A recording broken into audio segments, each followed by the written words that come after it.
সম্পর্কের মধ্যে এই 5টি জিনিস থাকলে আজই সেই সম্পর্ক থেকে বেরিয়ে আসুন, তা না হলে আপনাকে সারাটা জীবন আফসোস করতে হবে এবং একটা সময় আপনি এতটাই ডিপ্রেশনে ডুবে যাবেন যে আপনার জীবনটাকে পুরোপুরি অন্ধকার করে দিবে। দেখুন, একটা সম্পর্ক তৈরি হয় আশা, ভরসা, বিশ্বাস এবং স্বপ্ন দিয়ে। যখন অপর সাইডের মানুষটা আশা, ভরসা, বিশ্বাস এবং স্বপ্ন ভেঙে দেয় তখন পুরো পৃথিবীটাকে অন্ধকার মনে হয়। তাছাড়া সম্পর্কের মধ্যে কখন অবহেলা চলে আসে তা আমরা অনেকেই বুঝতে পারি না। তাই সম্পর্কের মধ্যে এই 5টা জিনিস চলে আসলে আজই সেই সম্পর্ক থেকে বেরিয়ে আসুন।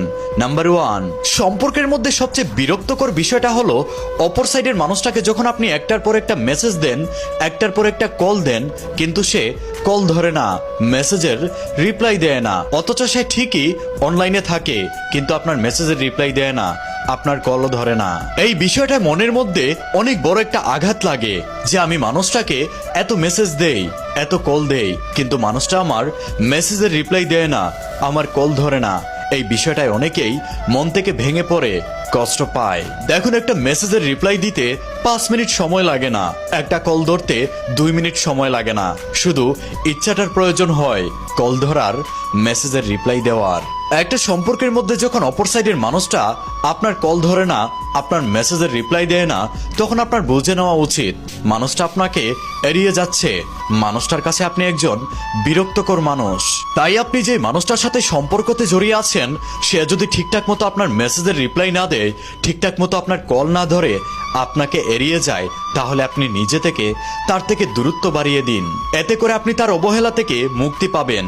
কিন্তু সে আপনাকে এড়িয়ে যাওয়ার পরেও যদি আপনি তাকে একটার পর একটা মেসেজ দেন, কল দেন, এতে করে কিন্তু আপনি নিজেই কষ্ট পাবেন, সে আপনাকে অবহেলা করবে। নাম্বার 2, একটা সম্পর্কের মধ্যে রাগ, অভিমান, ঝগড়া এগুলো হবে, এটাই স্বাভাবিক। রাগ, অভিমান, ঝগড়া করা এগুলো হচ্ছে একটা সম্পর্কের আসল সৌন্দর্য। কিন্তু অনেক ক্ষেত্রে সে যখন আপনার উপর রাগ, অভিমান করে তখন আপনি পুরোপুরি পাগল হয়ে যান তার রাগ, অভিমান ভাঙানোর জন্য। কিন্তু আপনি যদি কখনো তার উপর রাগ, অভিমান করেন, সে মোটেও আপনার রাগ, অভিমান ভাঙানোর বিন্দু পরিমাণ চেষ্টা করে না। এর মানে হলো আপনার গুরুত্ব তার কাছে বিন্দু পরিমাণ নেই। আপনার গুরুত্ব যদি তার কাছে বিন্দু পরিমাণ থাকতো তাহলে সে আপনার রাগ, অভিমান ভাঙানোর চেষ্টা করত। একটা কথা মনে রাখবেন, আপনি যখন একতরফাভাবে তার রাগ, অভিমান বুঝবেন অথবা তার রাগ, অভিমান ভাঙানোর চেষ্টা করবেন, এতে করে আপনি তার কাছে সস্তা হয়ে যাবেন, সে আপনাকে সস্তা ভেবে অবহেলা করবে। তাই আপনি সম্পর্কের মধ্যে ঠিক ততটুকু দিবেন যতটুকু আপনি অপর সাইডের মানুষটার কাছ থেকে ফেরত পাবেন। কিন্তু আপনি অপর সাইডের মানুষটাকে দিনের পর দিন দিয়েই যাচ্ছেন, সেটা হোক ভালোবাসা অথবা অন্য কিছু, কিন্তু সে তার বিনিময়ে আপনাকে কিছুই দিচ্ছে না। এটা যদি আপনার সম্পর্কের মধ্যে হয়ে থাকে তাহলে সেই সম্পর্ক থেকে আজই আপনি বেরিয়ে আসুন, তা না হলে আপনাকে আফসোস করতে হবে একটা সময়। নাম্বার 3, ভুল বোঝাবুঝি হলে সেটা বোঝার চেষ্টা করে না, বরং ভুল বোঝাবুঝিকে কেন্দ্র করে ঝগড়াটাকে আরো বেশি বড় করে এবং আপনি দোষ না করলেও আপনার উপর দোষ চাপিয়ে দেওয়ার জন্য হাজারটা যুক্তি দেখায়। প্রত্যেকটা ভুল বোঝাবুঝির জন্য আপনাকে দায়ী করে, আপনাকে দোষারোপ করে। এটার মানে হলো সে নিজেকে সবসময় নির্দোষ প্রমাণ করতে চায়, সে সবসময় নিজেকে মূল্যবান ব্যক্তি মনে করে এবং আপনার সাথে অহংকার দেখায়।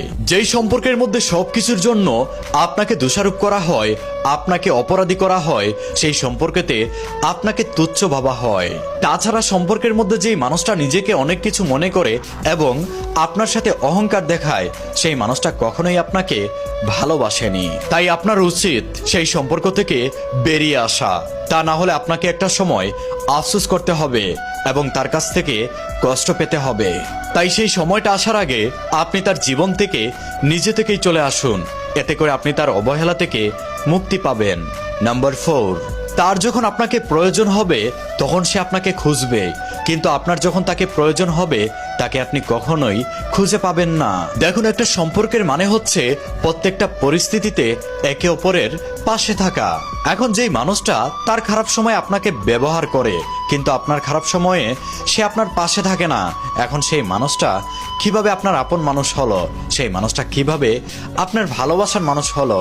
যেই মানুষটা শুধু তার প্রয়োজনে আপনাকে প্রিয়জন মনে করে সেই মানুষটা কখনোই আপনাকে ভালোবাসেনি, সেই মানুষটা কখনোই আপনাকে আপন মনে করেনি।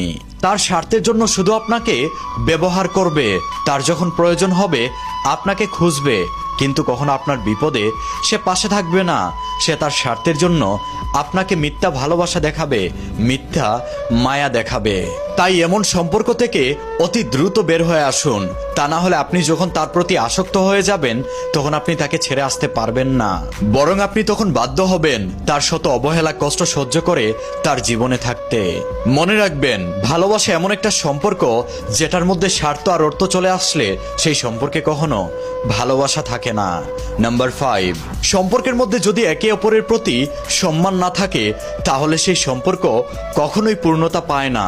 আপনি যেই সম্পর্কের মধ্যে আছেন সেই সম্পর্কের মধ্যে যদি একে অপরকে সম্মান না করতে পারেন তাহলে সেই সম্পর্কের কোনো ভবিষ্যৎ নাই, সেই সম্পর্ক কখনোই পূর্ণতা পাবে না। কারণ ভালোবাসা মানেই হচ্ছে সম্মান। যেই সম্পর্কতে সম্মান থাকে না সেই সম্পর্কতে কখনো ভালোবাসাও থাকে না। তাই আপনি যেই সম্পর্কের মধ্যে আছেন সেই সম্পর্কের মধ্যে যদি একে অপরকে সম্মান না করতে পারেন তাহলে সেই সম্পর্ক থেকে অতি দ্রুত বের হয়ে আসুন। দেখুন, ভালোবাসা হলো এমন একটা জিনিস যেটা সঠিক মানুষের সাথে হলে জীবন সুন্দর হয়ে যায়, আর যদি ভুল মানুষের সাথে হয় তাহলে জীবনটা অন্ধকার হয়ে যায়। ভালোবাসার ক্ষেত্রে যদি আপনি ভুল মানুষকে ভালোবাসেন তাহলে আপনার সুন্দর জীবনটাও ধ্বংস হয়ে যাবে, তছনছ হয়ে যাবে। ভালোবাসার ক্ষেত্রে যদি আপনি সঠিক মানুষটাকে ভালোবাসেন তাহলে আপনার অসুন্দর জীবনটাও সুন্দর হয়ে যাবে। তাই আমি যেই 5টি বিষয় নিয়ে আলোচনা করেছি, এই 5টি বিষয় যদি আপনার সম্পর্কের সাথে মিলে যায় তাহলে অতি দ্রুত আপনি সেই সম্পর্ক থেকে বেরিয়ে আসুন। তা না হলে আপনাকে আফসোস করতে হবে, কষ্ট পেতে হবে।